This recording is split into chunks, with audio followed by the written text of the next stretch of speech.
Watching the head of Planned Parenthood withstand the misogynistic attack from Republican lawmakers in Congress prompts this week's open letter. Dear pro-choice community, you don't need me to tell you that there is a war on women underway. You also don't need me to tell you that as fault lines go, those on either side of the abortion issue stand astride of a wide berth, pun intended, and this commentary is unlikely to sway the opinions of those who find themselves already on the regressive, religious, extremist side of the debate. Also, important to note, as a man, I can really only position myself here as an ally on the side of women and not, and this is very important, as someone who is here to drop some manly knowledge and save the day. That's beyond my capacity, so this is not that.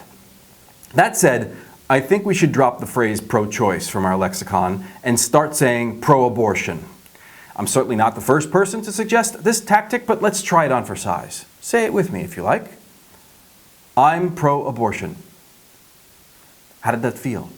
If it felt awkward, ask yourself, are you anti-abortion? Are you neutral on the subject? Because while it may have sounded quite differently before the Roe v. Wade Supreme Court decision, saying that you are pro-choice carries with it the slight air of an apology. Now, there are those who might say that I'm allowing my adversaries to define my language, since we want to try to define the contours of the debate by calling the anti-abortion crowd the anti-choice crowd, right? But language does matter. Consider the side that is winning the war on women when they pray outside the clinics says, Lord, please break the curse of independence that has afflicted women. The side that is winning the war on women has deep pockets and the capacity to produce highly edited so-called sting videos that present the lie that Planned Parenthood is selling fetal tissue because they are anti-abortion, and for them the ends justify the means. The side that is winning the war on women harasses, terrorizes, and sometimes kills abortion providers, and the side that is winning this war on women calls themselves anti-abortionists.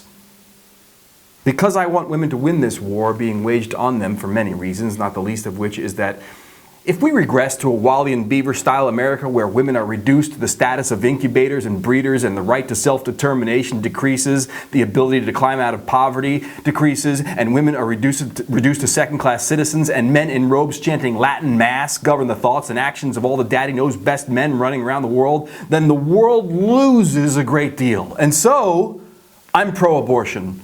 I'm pro-abortion. I'm in favor of a woman having an abortion. Abortion be with you. And also with you. Of course, the concept of choice is embedded within my being pro-abortion. Also, as a man, I know that my people have an awful track record here, and so I'll clarify that the choice is not mine to make. By being pro-abortion, I'm not saying that all pregnant women should go out and get an abortion. Clearly, I'm saying that if they choose to have an abortion for whatever reason, then I'll all for it. Abort, abort, abort. It's your body. And please, if you do have an abortion, let the abortion provider know that you would like to donate fetal tissue for medical research. Because, as Miranda Katz points out in covering this issue for The Gothamist, fetal tissue used in medical research has helped with the development of rabies, polio, and chickenpox vaccines, just to name a few. When my wife and I decided that the two wonderful children we brought into the world were enough, and we wanted birth control options more reliable than condoms, my wife briefly considered going on the pill. However, the female birth control pill was not covered by our insurance at the time, and really, Dina didn't want to go on the pill anyway, and who can blame her? Although, interesting and telling as a side note, Viagra was covered by our insurance, which, when you think about it, is kind of like a promoter throwing an open bar party and then killing all the designated drivers. Not that I ever used Viagra, my insecurity needs to tell you. Guys, instead of Viagra, I recommend plenty of ginger, jogging, and Kegels. I'm doing mine right now. In any event, the choice that I made when I decided I no longer wanted to bring children into the world involved a safe, routine outpatient experience that was covered by my medical insurance and has never been the subject of a congressional grandstand. The procedure I had was a vasectomy. Are you pro-vasectomy or are you anti-vasectomy? If you're like most people, you're probably neutral. You're all like, who cares, Dennis? Just please stop talking about your underparts. And it is not just vasectomies. When it comes to safe, routine, outpatient medical procedures, we are mostly indifferent. Abortion is a safe, routine medical procedure that 1 in 3 women will elect to have in their lifetime. 1 in 3. Look to your left and look to your right. Got it?